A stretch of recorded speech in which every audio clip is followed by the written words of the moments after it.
This time on Watchers of Tomorrow. But here's what really happened.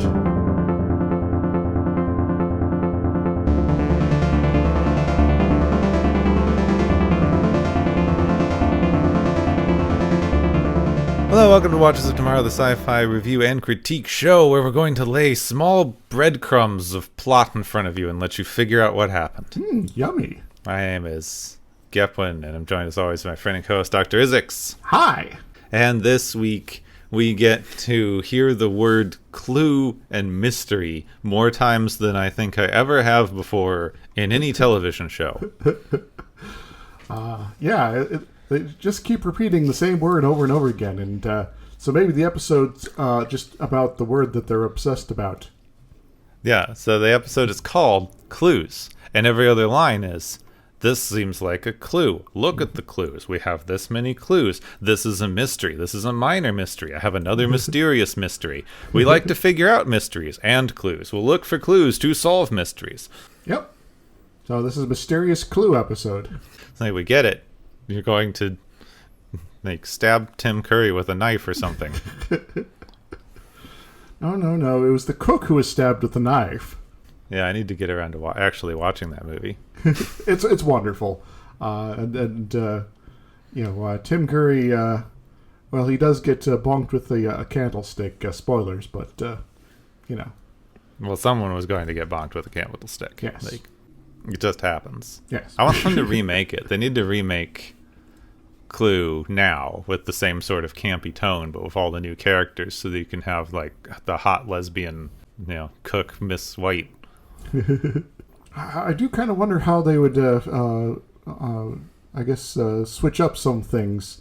You could also have it's like, oh, no one has signal out here in this mansion in the middle of nowhere. That's why our cell phones don't work. Wait, there's a landline? Is that a thing still? Oh my god, a landline phone. Does anyone remember how to work the buttons? Does anyone remember a phone number? Any phone number? Any at all. How did you get to the police? 9 something? There was some more numbers. Is it a 7-digit number, or was it like a 12 one or something? Maybe 11? I don't know. So unfortunately, until we get our act together and get a Patreon or something, we're not going to be talking about the Camp Classic Clues, even though we talked about the Camp Classic Rocky Horror, because as far as I know, Clue doesn't end with them revealing the mansion was actually a spaceship all along. And have it fly off into space and things like that. Now, unfortunately, Clue is not a science fiction film. Even in any of the 10 endings? Nope. Though it is maybe religious in some ways in a couple of the endings. So. Okay. It's not like that one secret ending for Silent Hill where you find out that a tiny dog has been manipulating it with controls the entire time? Nope. Yeah, but I'm here to share the good word about the kingdom of God. Repent! So yeah, this is Clues. It's a pretty good episode, but it's not as good as that because it doesn't have Tim Curry in it. Yes. I would pay really good money to see Tim Curry guest star in any Star Trek. Alas, I don't think he ever did. Just sadness. This is one of my favorite episodes because it has writers who you either have never heard of or we've already talked about, and guest stars who barely appear. Yes. And we've also talked about. So I don't have to do very much work. So who are we interacting with today in terms of all of these folks? So the story is by Bruce D. Authors, who is credited exclusively for doing this and maybe being an actor in a 2023 movie called The Love Song of William H. Shaw, which I can find no information about and can't even confirm that it's the same dude other than they are both on IMDb. Yeah. Haunted screenwriter Billy Shaw must get his only friend to stop feuding and help him get rid of his superhero apparitions once and for all. What? Yeah. Okay, I'm very Sounds confused. like one of those student-y films that you just pop up sometimes. We rented a McMansion for the weekend and shot a movie. Yeah. Some of these shots seem to be in a supermarket or maybe a mall. I don't know. And then Joe Minoski, who we talked about previously because he wrote Legacy, and he's the one who started putting 47s in everything. Mm-hmm. Though I a forgot signature. that's who was writing it, so I didn't pay attention to whether there's 47s in this. Maybe there's 47 mentions of Clue. That could be. That would be a good one. We've got a bunch of usual guest stars. We've got Cole Meany and Whoopi Goldberg and Patty Yasutaki, who are all returning with their main reoccurring roles. We also have Rhonda Aldrich, who is returning as Madeline, who's Dixon Hill's secretary. I can't remember how much I talked about her before. It's been a while. So she started out in movies in Boogeyman 2. She's also known for doing voice work, like on the Hallmark show Rainbow Bright, and appeared in Young and the Restless, Days in Our Lives, Walker, Texas Ranger, many other TV and film guest appearances. Like Married with Children. Or the prequel series, Married Before Children. Or the sequel series, Divorced with Grandkids. TJ Hooker. Hooker. Also V. What? V. V? V. Like the alien show V? Yeah. Huh. Which one? The one from the 80s. Okay, that's probably... I've never seen that one. I saw the other one that just kept on teasing you were going to get to see people naked, but of course you didn't because it was on TV. Yeah. You might see people without their skin, though. Yeah. Yeah.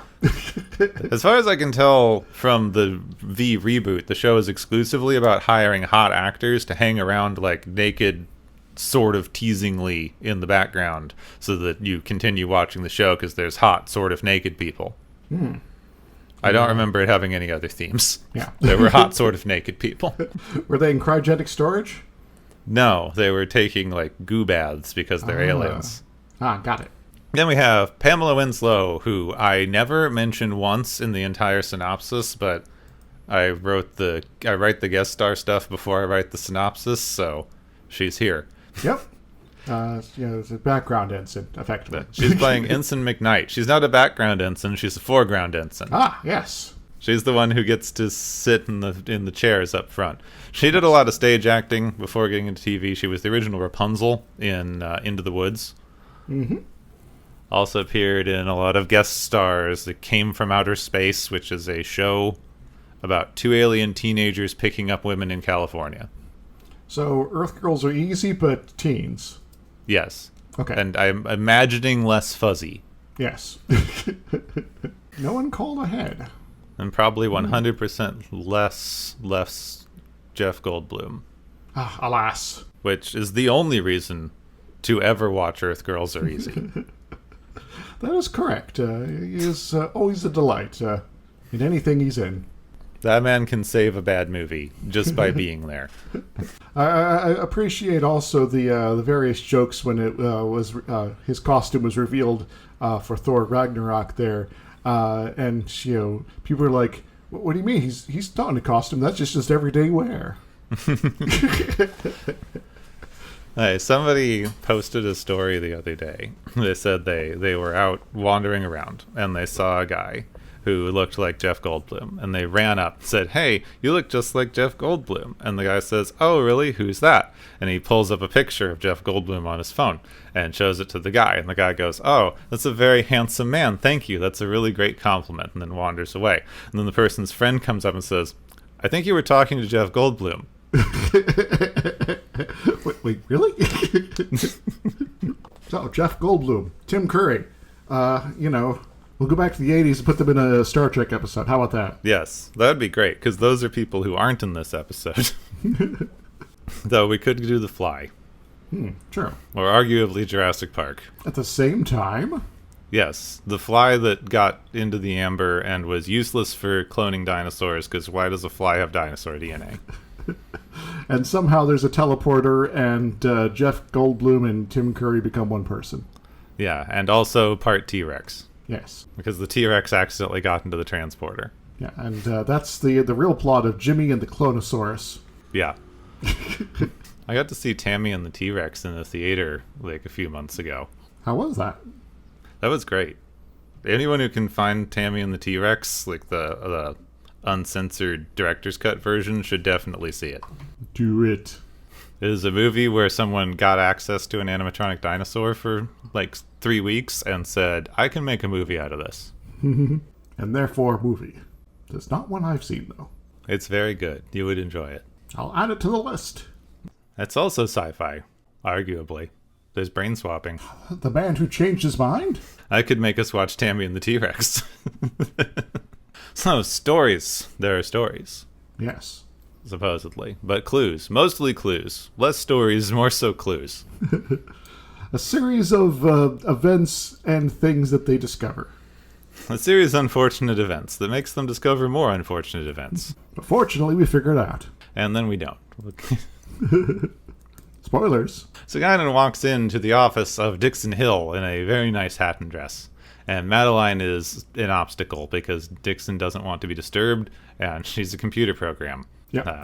Guinan eventually gets through the phone tree by just bursting through the door, the way you always have to get past a computer program. Mm-hmm. And Picard, as Hill, is being held at gunpoint by a mysterious figure called Johnny, who will never be important later. But he wants to know where the money is, and neither of them knows where the money is, or indeed what money is. So they get fed up, and Johnny's about to shoot them when he himself is shot through the window. Oh, thank goodness a random passerby has saved the day. Gun violence is always good. Number of times people have been saved by random acts of gun violence.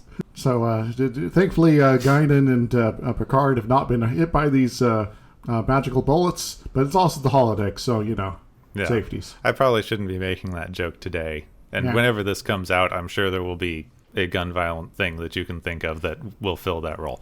Yes. So Guinan sort of asks if Picard calls this fun. He goes, no, see, this isn't fun. This isn't the fun part. Now there's a mystery.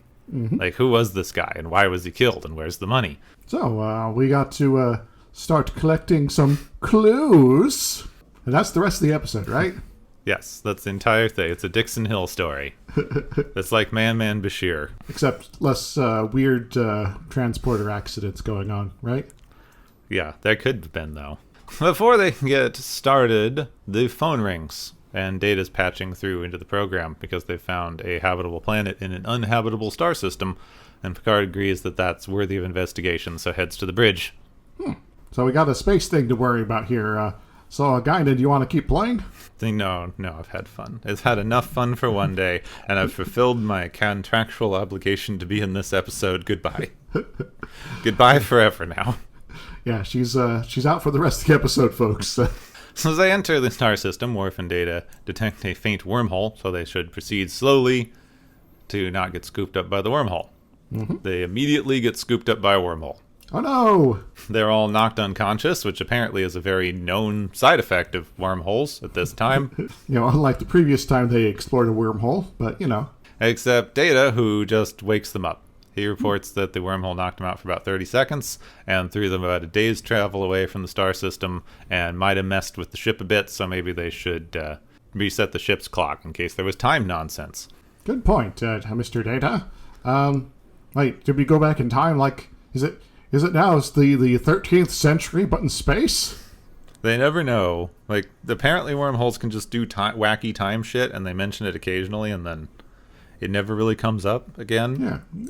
Well, if you're talking about, actual general relativity and the theoretical structure of wormholes, yeah, the far side of the wormhole can be anywhere, any-when. But in terms of Star Trek, well, you got Star Trek science, Yeah. So it's like the warp. You can arrive before you left. Yeah. From 40K, for people who don't know what that is offhand. Some reports come in with no damage, which is lucky because of wormholes. They're dangerous. Picard wants to return and continue their investigation, but Data suggests that they might send a probe instead so they don't put the ship in any more unnecessary danger. This T Tauri star is surrounded by dangerous wormholes or space potholes. Yeah, let's not go in there because we could just end up doing this over and over again, and then that would be a completely different episode. Yeah, see, wormholes are just the vortexes that you get for the old-timey sailing ship stories. Mm-hmm. Don't get pulled into the vortices. You also have, like, nebulas, which are the old morass seas. There's so much just, like, one-to-one boat stuff. Yes. In this era of science fiction. Planet is an island or a port of call. Stars they're how you navigate still, I suppose. There's also territorial waters. That's the neutral zone there. Yep. So on sickbay, Crusher's treating O'Brien for a twisted elbow. This time he fell trying to hang a potted plant, not kayaking. All right. So, O'Brien, you're going to get a lot of arm injuries over the next few years. You might want to be careful around plants from now on. So she goes to grab a tool and sees some balls that she set up in a science doohickey earlier during the intro. They are now full of fuzzy stuff, and that's apparently impossible. Well, these scrunchies are now, they've expanded. So the bridge gets some stuff back from the probe. They're not showing a habitable planet. In fact, they're showing a gas planet, which is very not a habitable planet. Yeah, well, that was all weird. Is this planet lying to us? Unless it's Bespin. That's true. Yeah, you can have a breathable atmosphere in the upper reaches of a gas planet, apparently, according to Star Wars. Which I guess maybe if you found exactly the right zone in a gas giant, you could get somewhere that wasn't going to crush you and had enough gases that you could live. Indeed. Maybe. Yeah, it'd have to be finely tuned, though. Data suggests that they might have picked up a false reading initially due to the wormhole interference. And that's why they thought it was a habitable planet, and Picard orders a diagnostic. And they should just head off to their next thing. Because, oh well, it's just a mystery. I guess this mystery might not be solved. It's a mystery. Ta-da! But what if we had a clue? But then later, Crusher comes in and says she has a bit of a mystery. So, you know my little scrunchies in their balls here? Look at them, and aren't they pretty? They're moss, apparently. Yeah. There's some sort of scarlet moss. The Mindian scarlet moss, which apparently is really hard to grow. She says she seeded the spores just before they got knocked out, and this is a full day of growth, which that's really fast-growing moss by any account. Yes. So I guess you've given it all the proper nutrients, and I don't know, it's genetically enhanced, maybe. I have grown moss. Yeah. Like, this is a lot of growth for moss. So Doctor, you've done a scientific breakthrough to have this happen in just a few minutes. Yeah. It's really impressive. Even if you could do it in a day, you've really just increased it even more to happen in 30 seconds. Yeah. But that's apparently way too far for this science mumbo-jumbo. Oh, wait a moment. So they must have been out for more than 30 seconds. Possibly an entire day. It's the only explanation. Well, what if the wormhole had weird time-dilating effects in different parts of the ship? Well, that's what we get to now, because they have a meeting about it, because it's what they do. And Data says, what if the wormhole had different time-dilating effects in different parts of the ship? Oh, thank you, Data. He actually says there was a 22nd century physicist who said that time distortions could have a lot of tiny counter-reactions, and that this might have made the moss go. And Geordi says that theory was only about energy, and so it doesn't appear to make any sense. And, Data, so it's a good guess, but it doesn't really make any sense. But if you have nothing else, I guess that's what we can go with. So Picard sends Data away to help with the diagnostics so that they can talk about him behind his back. Geordi doesn't believe that Data even suggested this. Yeah. It's obviously wrong. Would never work. Why would you do that? Well, Geordi, maybe Data's been time dilated, and now he's falling apart. So Picard doesn't believe that Data would lie, but Data's lying. So, what are we going to do about this? Now, technically, he's misleading, not explicitly lying. Yes, he's lying through omission. A lot. So they've got limited possibilities. Geordi decides he's going to check the ship's clock for tampering, and Crusher has some sort of future medicine way to tell how long time's passed by looking at transporter records.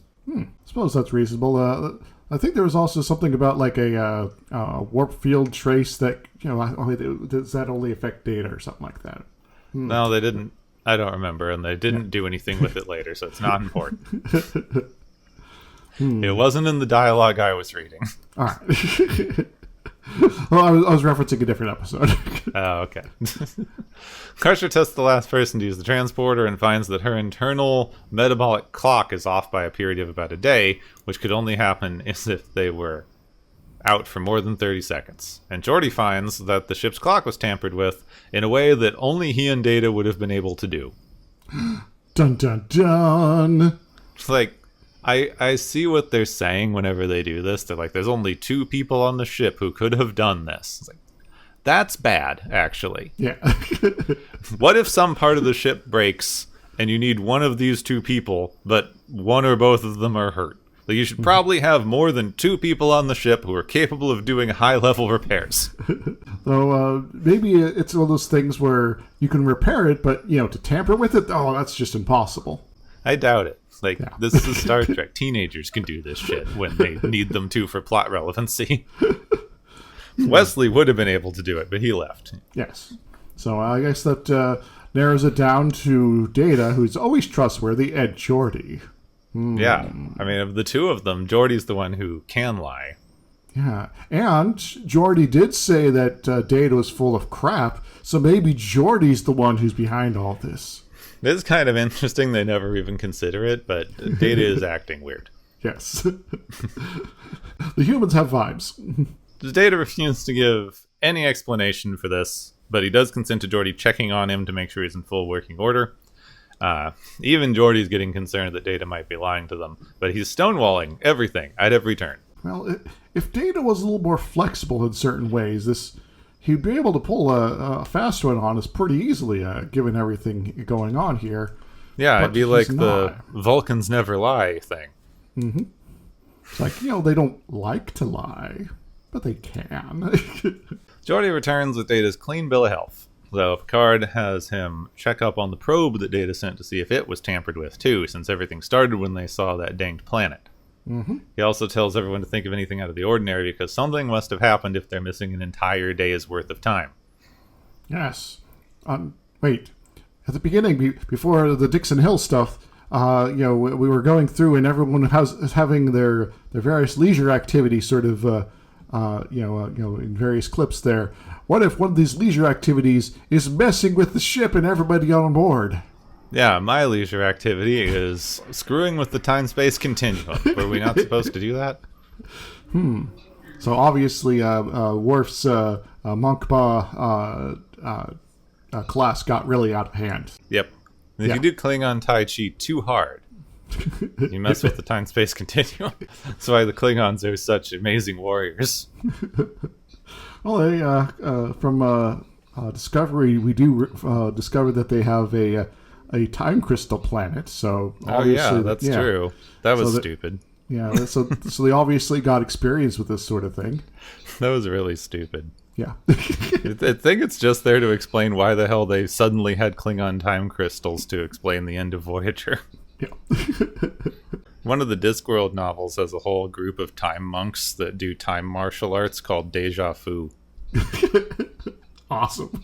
So Troi gets suddenly dizzy, and Worf escorts her to her quarters, where just as she gets inside, she starts screaming. Well, this is kind of standard for Troi stuff, so okay. I know. I'm surprised now. It's like, yep, at it again. Okay. All right. Is it a super being, or is this some sort of flashbacks, or are we trapped in another space pothole? Just is there pain? Like, did the flat people come? Are we inside a giant sentient spacecraft again? Like, yeah. Which one is it? So Crusher and Picard arrive to see how she is. She said she looked in the mirror and felt as if something else was looking out from her eyes, like it was wearing her as a mask. Wait a moment. Are you the real Troi? I mean, maybe.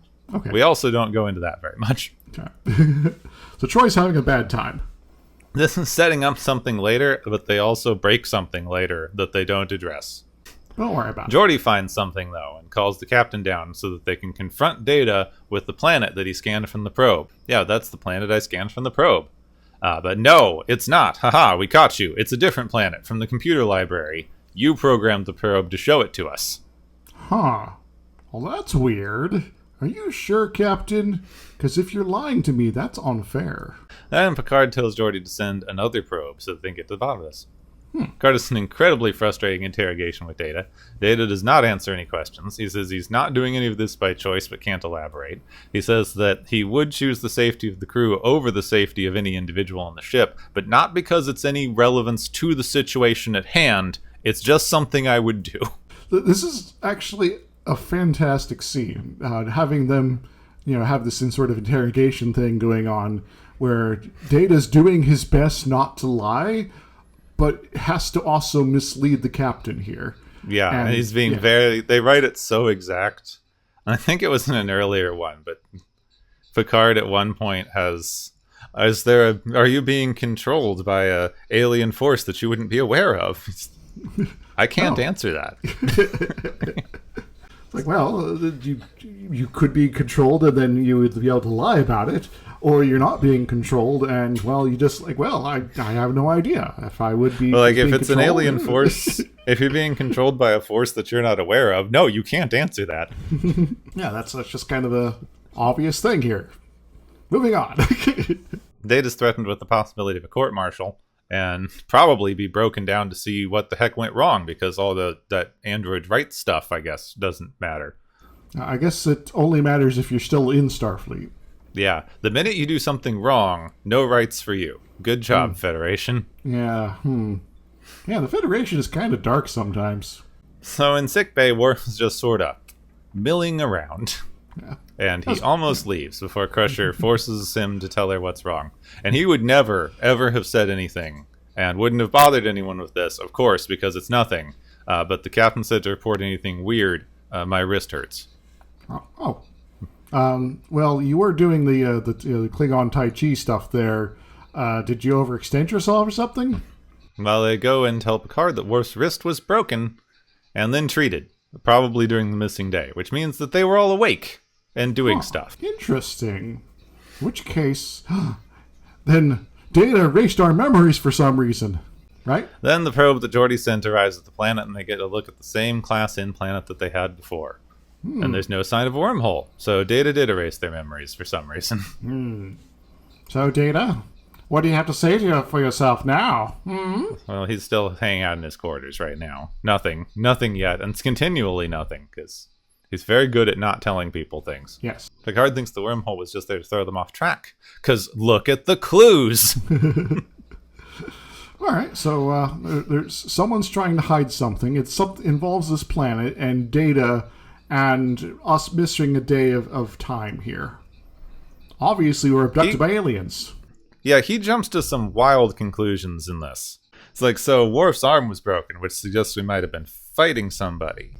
And then they're like, well, I guess we won because we're still here. He goes, well, maybe not, because we lost our memories and Data's lying. It must have been a stalemate, and this was the only amicable solution we could draw.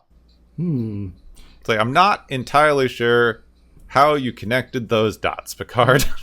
I suppose that if you have a certain mentality going into these questions, it might lead yourself into this sort of direction, but yeah, there are some alternative possibilities. It feels like we have 10 minutes of the episode left, and we need to explain a bunch of shit. Yes. So they soon arrive in the system that they were in before, and they are accosted by a giant green energy fieldy thing.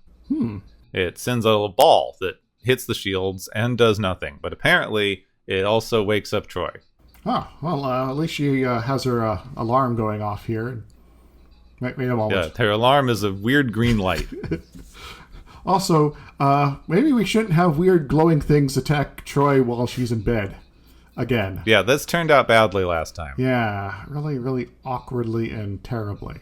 Troi heads to Data's quarters to tell him in a really creepy voice that the plan has failed. So she's obviously been taken over by some kind of alien entity. Thankfully, the alien entity decided that she should change into her uniform so she's not just strolling around the ship in her little silky nightgown. Yeah. So that was nice of it. Also, she sounds like a Goa'uld now. Yeah, she does. Yeah. Probably a very similar voice modulator. Awesome. And you can tell they just had her drop her voice half an octave, and then they put a voice modulation on it after the fact. So Geordi also comes to tell Data that he's one on the bridge and goes, "Oh, hi, Troi. What are you doing here?" Oh, Cree! I mean, I am here. And Data tells Troi that they might still be able to salvage the situation. So mysterious. All right, well, I will stand here for about 30 seconds while you go off to do that, and then I'll follow you. Then decide you're wrong. Data tells Picard they have to leave so the ship can be safe, but he can't tell them why. Just We need to leave, or we'll be an incredible risk. Picard will not leave until they get some answers, and then Troi enters, and Data decides that they have to give him some answers now. All right. Well, I guess the game's up. It's no longer afoot. It's been solved. It's a hand. Yeah, it's a hand. So Data says that the reason he can't tell them anything is because Picard ordered him not to. Wait a moment. I don't remember ordering you to do anything. Oh, wait, memory loss. Oh, wait. So the green thing starts to attack the shields. Data tells them they need to change the shield's shape and intensity as quickly and randomly as possible. The Paxons have good technology and they will eventually break through. They can't delay it. Picard goes, "Who the hell are the Paxons?" Dude, Nick, explain yourself. The aliens, the ones that are doing the thing. Okay, now, next question. Make it quick. So Troi speaks up in a really creepy voice. And apparently they've been invaded. They invaded their space. Because we are the Paxons, you've invaded our space, and we have to kill you now. Thank you. All right, well, that's unreasonable, but, there's lots of aliens that do that too, so I guess, it's pretty... This happens all the time. Yeah. Everybody's bit of space is... all the bits of space are somebody's, apparently. Paranoia. Reminds me of that thing. There was a thing on Tumblr a while back. So imagine the person who first convinced you that he could own the outside. What do you mean, own the outside? What do you mean this is your piece of space? It's space. There's nothing here. There's literally nothing here. The defining characteristic is that there is nothing here. Well, there's some gas. I might want to pick it up someday, So it explains that the Paxons are extreme xenophobes and isolationists. They terraformed this planet in uninhabitable space to hide from the rest of the galaxy, and they use the wormhole thingy to keep ships that happen upon them away, because the wormhole just knocks everybody out, and then they move them away. Well, I guess that kind of makes sense in terms of your backstory. Wait a moment. You're using green energy? Did you have problems with the Borg? Maybe. That's an interesting one. Yeah, muscling into their last time green energy stuff. Yeah, last time we did anything, we turned into Borg, so... So go away, so we don't do that again. Data does a flashback. He explains that the Paxons attacked the ship and knocked out everybody, but his positronic brain is immune to whatever they use to knock out everyone. So he did emergency procedures. I know they don't have any time, but he told them to change the shield shape and frequency like it was a thing that he knew from the last time when things went wrong. But the first thing he does when they're attacked this time in the flashback is I'm changing the shape and intensity of the force field because obviously that's what I should do. Well, he saw the green energy and was like, oh, yeah, what do we do with the Borg? Well, we rotate our shield frequencies. Okay, I got it. See, it's all coming together. So he realizes everybody is knocked out, and he puts a compound in the air to wake everybody up. Then the Paxons take over Troi to communicate with them. She says that now that they know they're here, they have no choice but to destroy them. But Picard points out that if they destroy them, then more of their ships will come to find out what happened, and they wouldn't be able to avoid being discovered. Yeah, the Federation is kind of like that. It might take them a few decades to send in more ships, but they will eventually. Yeah, one day they'll be like, hey, remember that one ship that disappeared? Whatever happened to those guys? Oh, well, we're going to be in the neighborhood. Let's check it out. He offers to just never tell anybody. They go, can we trust you and everyone on the ship to just keep your mouths shut? That seems dubious. Fair enough. So Picard offers that they wipe all of their memories and orders Data to never ever tell anyone about this ever, Pinky promised. Well, couldn't we just also figure out a way to erase Data's memory about the last day? Maybe. All right. Data probably can do that. All right. So Data actively forget these events. Got it. So they go about cleaning the ship's records of any indication of the planet or its existence. But obviously it didn't really work because here they are. Mm-hmm. Well, So Troi goes, this didn't work. Time to destroy the ship. Well, thankfully these aliens are a little bit more reasonable than, the usual kill everybody sort of species out there. Yeah, it's interesting. They're extreme xenophobes and isolationists. And they're like, you're interesting. I guess we'll not kill you. We'll give you a little bit of a chance, maybe. I like the cut of your jib, Mr. Picard. Lots of people that showed up, they just started firing phasers. You guys haven't even shot at us once, so this is different. This is actually kind of nice. Oh yeah, I also forgot during the flashback we see that Worf tries to grab Troi and she just breaks his wrist immediately. Yeah. They keep doing this like being mind controlled by an alien gives you super strength thing. Like I don't know where she's getting the muscles from. Yeah, it's maybe overcoming the your sort of internal limitations to not overextend all your muscles and things like that. Maybe. Well, then it would hurt her. Yeah. So her wrist should have also hurt. They could have both gone. Our wrists hurt. Yeah. Well, maybe Troi's just been so drugged up by this experience that for the next few days she's going to be, free from all pain, but the withdrawal symptoms are, having weird hallucinations about people inside her brain. Yeah. Yeah. Which is something we never bring up again. Because Picard says, hey, you don't need to destroy the ship. Let's say this was a test run. Like, it didn't work because we left clues, and we love clues, and mysteries, and clues. Did I mention the clues? Mm-hmm. There's clues everywhere. Moss, broken wrists. Don't break any people's wrists anymore. It'll make things more difficult. So we can do it. We'll just do it better, and treat the first time like it was a test, and it'll be fine. So Picard wakes up on the floor. Data tells him the entire crew were knocked out by the wormhole for 30 seconds, and they should probably stay away from the place if they don't want to get hit by the wormhole again. And they go, well, we can send a probe. And he goes, yep, that'd be good. And Picard looks at the window and goes, fuck this, let's leave. And Data goes, yeah, good job. We did it. Yeah, he has a little bit of a smirk thing going on, too. And in total, the entire episode was about 10 minutes. Yep. Yeah. And they never mention that Troi will just like have weird hallucinations again, and we go like, well, I guess that's normal for her. Yeah. If it's this plus something else, you gotta freak out. If it's just this, then whatever. I wonder how the moss turned out. Yeah, the moss looked neat. Yeah. I think there's red moss. Pretty sure there's some varieties of red moss. And I think this is also alien space red moss, so it's more pinkish. Yeah. Yeah. But I think there is red moss. There's some cool colors of moss. Maybe we could cover the entire ship in moss. Yeah, like on the outside. Yeah. Maybe the carpets are moss, and that's why they're self-cleaning. They just eat stuff. That would actually make sense, And it might be also an incentive for people to not walk around too much barefoot, because then you might get moss on your feet, and that'd be kind of awkward. That's how things on the ship are self-repairing. It's all moss. They just grow. Yeah.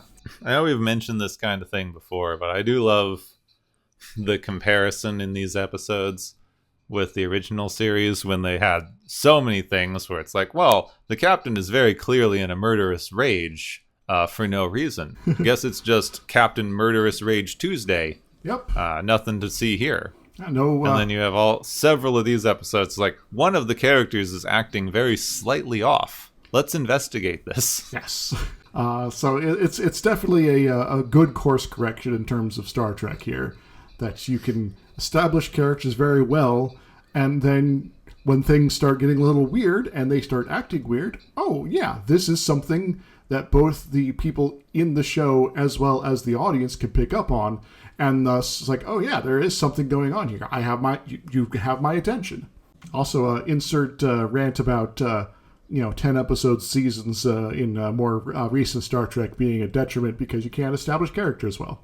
So I got into a weird little discussion about this earlier that is kind of interesting. Do you think that the stuff that these aliens are doing to hide themselves is justifiable or not? Well, I suppose in terms of their policy of isolationism and hiding, so we can set aside for the moment the reason for why they have the policy. If your entire goal is to make sure that no one finds out that you're here, having as a first sort of pass some mechanism to throw people off the trail would be rather reasonable. If you are being ethical about it, in the you're not going to knock people out and then steal all their candy bars or something like that, and you're going to return them to their sort of the state that they came in with, then that would be kind of reasonable in terms of trying to have them avoid your entire section of space. The problem comes in with the kill all intruders policy after that, if that fails. Which I kind of wonder if they didn't expect to ever have to use that policy, which is maybe one of the reasons they're being slightly more reasonable than you might expect in the situation. In which case, it's like, well, we could kill you all, and, well, that would make us murderers, and we'd feel bad about this, or we could listen to your alternative plan, maybe. Alternatively, they could always do a full-on kidnapping, where it's like, yeah, we're going to dismantle your ship, bring you down to the planet, and you can live here forever. Sorry, that's just how it has to be. Which would be generally unfair and be effectively imprisonment of the people involved, but would be a fair bit better than just murdering them, of course. And so, yeah, on that sort of tail end of things, you start running into a lot of ethical problems generally.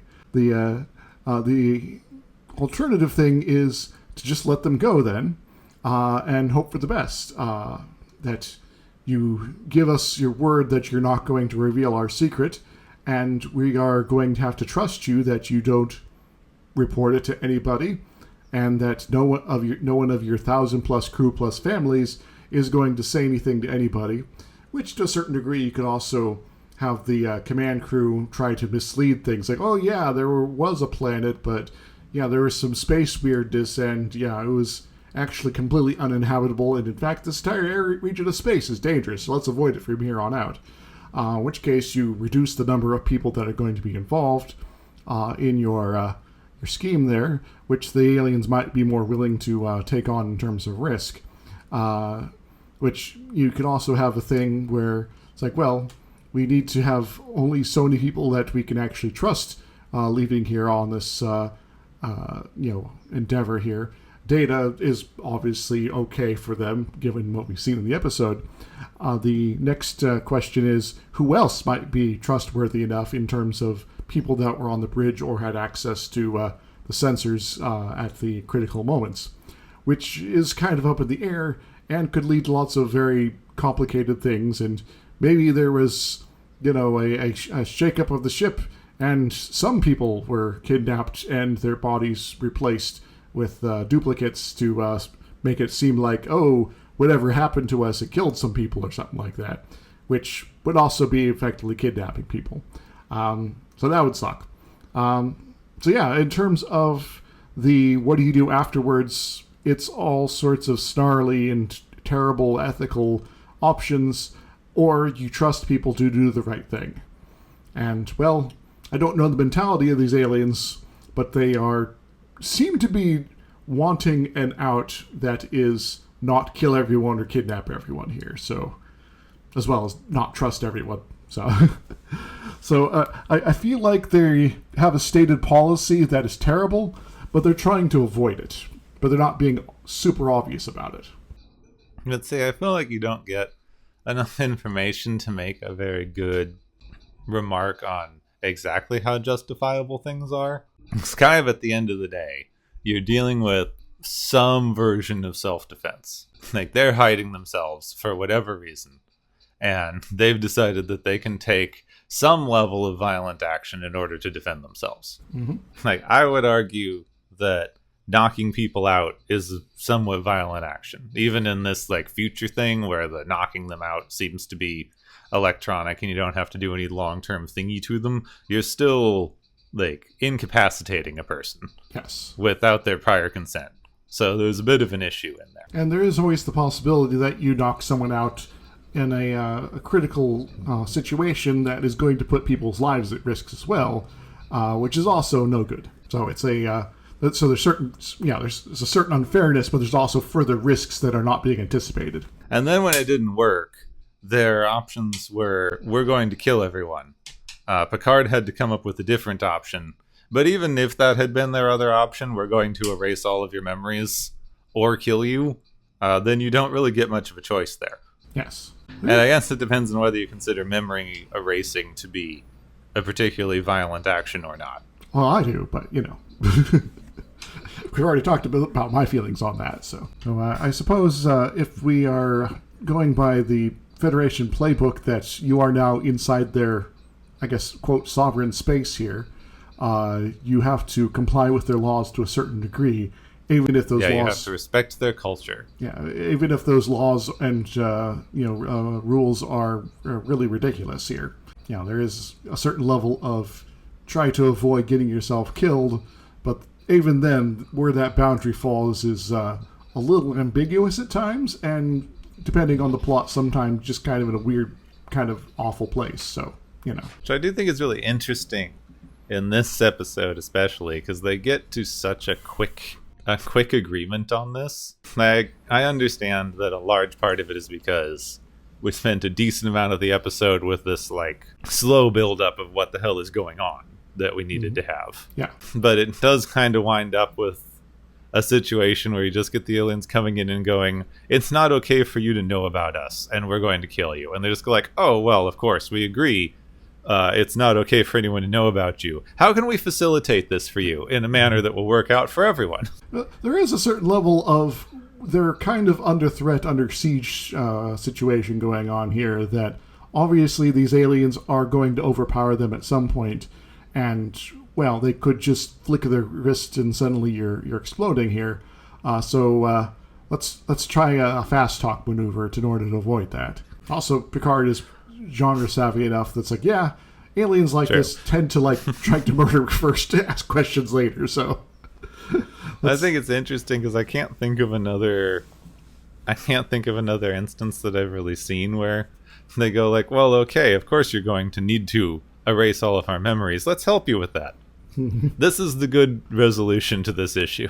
Seems more of the only resolution that gets us out of this alive, which is good. In the we're still alive at the end of the day, but it's not a fair way to get there. Yeah, it's kind of an interesting one on like none of this really matters. I think that gets away from being the kind of like this doesn't matter dream episode that I tend to hate in a lot of things, because it's mostly character arc for Data.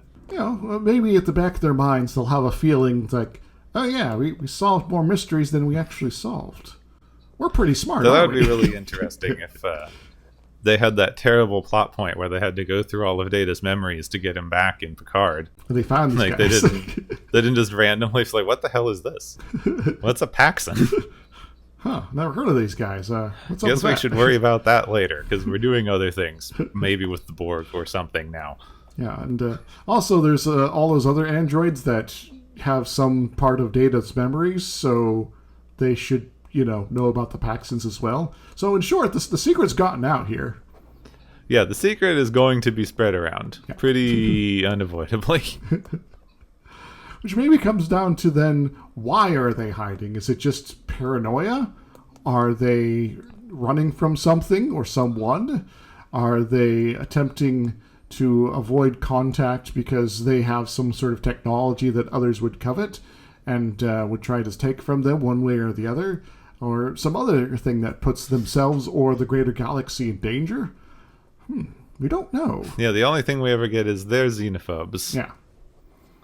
Which, xenophobic isolationists. Which is very Stellaris of them. Yep. Oh, there's another fallen empire. Let's just avoid their space. You're not allowed to join federations. Yeah. There was some gameplay benefit, I can't remember. I think the only time I really seriously played those, I was trying to make man-eating plant monsters just for fun. Awesome. Yeah, there is one origin where you can start as one of their vassals, and then you resent them like crazy, and then break off at some point when you grow strong enough, and hopefully they don't curb stomp you. Yeah, despite some of our nitpicking here, this is a solid episode, a lot of good character work, and despite the repetition of some phrases and words, there is a interesting mystery going on here that, even if we are not going to have most of these characters remember what's going on, we get insights into how they think, which is still, in terms of our viewership, still interesting to have a look at. Yeah, which is one of the reasons that it's more interesting than your normal and none of this mattered episodes. I do prefer the twist on a none of this matters sort of plot where there is one person who remembers and either can't talk about it or does talk about it, but no one quite gets what they're talking about. Yeah, you can talk about it all you want. No one's going to remember. Yeah. And it might have been fun to have a scene near the end of this episode where Data's like, I did my best to remain honest with everybody, but there was obviously some things I could not speak upon. And so, how do I improve that? You know, if we come up with this particular contingency, again, the next round, how can I throw you off the path here? Yeah, how can I lie to you better, yes. sir? For our mutual benefit, how can I mislead you properly? Well, don't bring up this one crank's theories there. Maybe talk about some sort of wormhole shear or something like that. I don't know. I know, if he hadn't brought up an actual theory, it's just like, I don't know, wormhole nonsense. It's like, this is maybe something to study. I can have a look at the gravimetric sensors. And then, you don't know this yet, but wormholes are going to make you all into babies. It's happened before. It will happen again. That might have had something to do with a plant. I can't remember now. Oh, there was that flower, and the flower got younger, and it was about to die and things like that because it's super short-lived. And then it's like, oh, it's alive again! Hooray! And that's why we know we're going back in time. Yeah, they love their random alien plants that do stuff. Yes, plants. They are the real timekeepers in Star Trek. Yeah, it's a very good episode. They yell clue and mystery a lot, and I do think that there's an interesting moral implication in what these aliens are doing. Mm-hmm. But depending on what they're defending themselves about, they do a very mild amount of violence. Yes. They could obviously do a lot more violence, and, the crew wouldn't really have a means to respond to that very much. Well, it's kind of what they say they're going to do later anyway. Yeah. You know, worst comes to it, we're going to have to kill you. Though I'm now thinking of an episode... it could have a reference like a couple seasons. Like, remember that one time we went in a wormhole and came and passed like 3 months in 10 seconds? It's like, wait a moment, 3 months. Yeah, the wormhole time thing is the only way that this works, because, like, at this point, like, fine, like 30 seconds, maybe nobody notices it was closer to a couple of minutes, whatever. Mm-hmm. At this point, you've had to go through this like twice and had a lot of intervening time. It's been like 3-4 days. And you're like, nope, 30 seconds. Yep. Yeah, if they did have to do this repeatedly, though, it could be very hilarious in terms of, you guys have been gone for so long, we thought you'd been lost. Oh, we're still here. We just ran into a weird wormhole thing. You know, keep an eye out for wormholes. They're just a load of trouble, aren't they? Foreshadowing. Alright, I'm just going to be honest with the behind the scenes here. We just had to cut out like 10 minutes of ice cream trucks, so I can't remember what was going on. But it's probably time for the galaxy's favorite game show!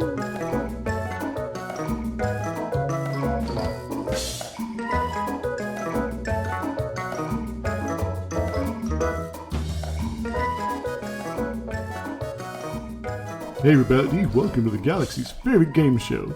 Our various contestants they might not remember why, but they have been getting lots of points here. So let's start handing out some prizes and see what happens. Oh, first one is the Fooled You prize, which goes to the Paxons for having a fake wormhole tech and related space nonsense. Though the crew does figure out what's going on eventually, until they don't anymore. What do they win, Gepwin? They win some sort of cloaking thingy, because we know that you can cloak a planet. Mm-hmm. We've seen it a lot of times before, and if you can do all of this, you didn't think to just like cloak your planet? Yep. Send out false readings, anything? This is your only solution? Yeah, take a page from Aldea there, and maybe not have the radioactive or ozone depletion thing going on, but the rest of the planetary cloak, that'll be cool, right? Our second prize is the Worf effect, which goes to Worf for being easily handled by Paxton-controlled Troi. He's got to be leveling up with all these beatdowns here. What does he win? Worf wins calcium. Something is wrong with this man's bones. Maybe too much time on the Enterprise here has resulted in his bones decalcifying, and it's going to be something they're going to have to study as things go forward here. maybe he'll get a posting on a different place with different environmental controls or something like that doesn't pull out his calcium. Anyway, our last prize today is the hard drive brain, which goes to the crew for having their memories erased by magical technology twice. What do they win, Gepwin? They win figuring this out one of the other dozen times that some kind of thing erases their memories and they have to go trying to figure stuff out. And they go, hey, look, here's a whole block of 3 days that's blocked off for some reason because we can know that somehow with future brain scans. Because this is like way too much time to just full on forget. This is well gone into long-term memory by now. So it's in there. The way that they've established memory works on this stupid show that's nothing like memory works, they've definitely established this, so it's in there somewhere. They're gonna find out. The Paxons are gonna be pissed. There's probably like a Paxon whoever war at some point in the future. And who knows if maybe there's someone who just slipped a little piece of paper into a book that they might want to read at some point, that they'll just find some number of weeks later. It's like, hey, remember that time you missed a couple days and you thought it was wormhole nonsense? Well, here's what really happened. Oh, that's all the prizes I got here today, Gepwin. Feel free to take us away. Thank you, everyone that we can't remember, for joining us on the Galaxy's favorite game show.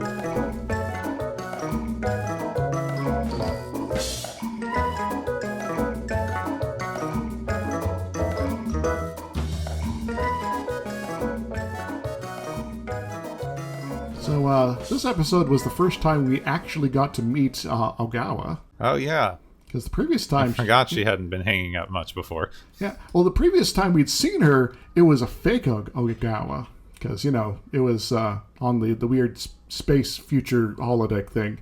Oh, yeah. Which is a weird time to introduce a character. Yep. It's like, is this person ever going to matter again? Well, I guess we'll find out. So this episode was about clues, and the next episode is about comedy hijinks. Comedy? In my Star Trek? The next episode is called First Contact, but, not that one. Yeah, that's the other First Contact. Like we had Emissary, but not the other Emissary. Yeah, there's a lot of this, but not the other thing going on here in this series here. It's like they're getting inspiration for things later from episodes here. This is like the episode that's that Planet 51 movie. I've not seen. No one should. But the basic premise is it's Roswell, but what if you were the alien? But also a episode of Crusades did an episode kind of like this too, where it was much more X-Files-y. And also Riker sort of gets sexually assaulted. Yeah, that's awkward. There's some very dubious consent going on. He does seem into it enough, so I'm not prepared to fully say something bad happened because it's Riker, but it's a little gray area. Yeah, it's Riker is generally sex positive, and but there is still maybe some unfair coercion going on here. So yeah, a little bit, but he probably wanted to sleep with one of these aliens just to find out if he could. Yeah. Just maybe not in this exact circumstance. Yeah, it's like he's been on this planet for a little bit, and it's like, I'm getting kind of lonely here, and my usual hookups back on the Enterprise. Maybe I should see if we got the right parts here and things like that, right? Yeah. So this episode is about an evil Romulan commander pretending to be an alien to make sure that the first contact with the Federation goes over badly. Even though she's also being the most reasonable person on the episode somehow. Anyway. Well, that's how they get you. Yeah. That's how they get you, you see. But, it's fine. We'll work things out. And, who knows? There's a lot of interestingly recognizable actors in this episode beneath the very stupid alien makeup. Sure. The alien makeup is very alien rubber forehead things going on here. And, well, that's fine. And gloves this time. Yes, and gloves, because that's actually a big plot point. But I always liked this episode because it's very funny. A little reverse of of a focus as well, because we're mostly dealing with the aliens, and the crew are sort of like these entities that are sort of showing up into their world, which is kind of interesting. Yeah, and I don't think they ever did it as well as this one, because that's an inherently ridiculous premise, and so it should be ridiculous. Yeah. But, yeah, so look forward to First Contact next time, eh? But not that one. Yes, not that one. Next time on Watchers of Tomorrow, Inappropriate First Contact.